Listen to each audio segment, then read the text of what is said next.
Hello and welcome to another fun-filled edition of Adam's Music Box. And this one really is fun-filled because it was on this week in 1979 that Iran's supreme leader Ayatollah Khomeini banned rock and roll music because of its corrupting influence, which means that he has very similar point of views to watchers of the Ed Sullivan Show circa 1957. But the Iranian Revolution is no laughing matter. Because it created an industry of bootlegging of rock and roll music that has continued to this day, even though a lot of this has been relaxed in recent years, and VPNs allow people to do what they will. Now, far from me for passing comment on someone else's decision to ban music, Clear Channel, Tipper Gore. Yeah, a lot of they were ayatollahing it up, weren't they? But lots of people have banned certain things over the years because of a general lack of confidence and a general distrust in their own populations. No country, and I mean no country, is a stranger to that. And I tend to keep my criticisms close to home. So that said, I totally disagree with the Ayatollah's remarks about rock music.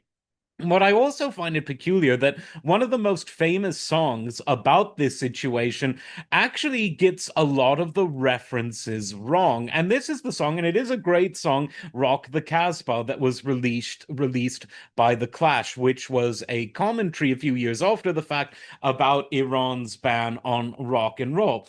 Now, a lot of the references in this song are more to do with Arab culture than Iranian or Persian culture, which is, of course, the culture of modern Iran. For example, they talk about sheikhs, which is an Arab aristocratic term. They talk about sharifs, which is an honorific Arab term. Kasbahs themselves are generally more found in the Arab world than in Persia.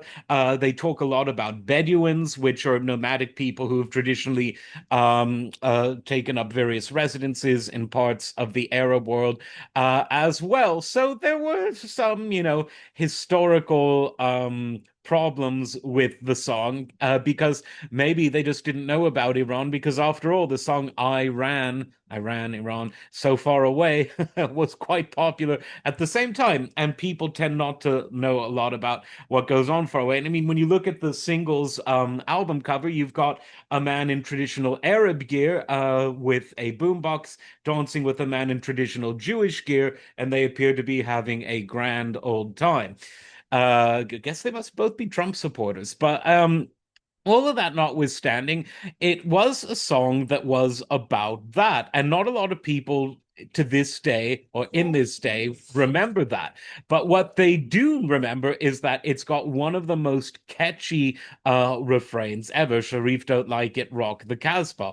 It is a very catchy song, and it was sort of one of many forays by rock and pop artists into the conflicts of the Middle East. Much more historically accurate song about that general region from around the same time was The Envoy by Warren Zevon. And while some of his commentary is a bit dated, a lot of it surprisingly isn't, because conflict is one thing in this world that will never go out of style. And that's all I have to say about that. As always, like, subscribe, and we will see you next time. Take care.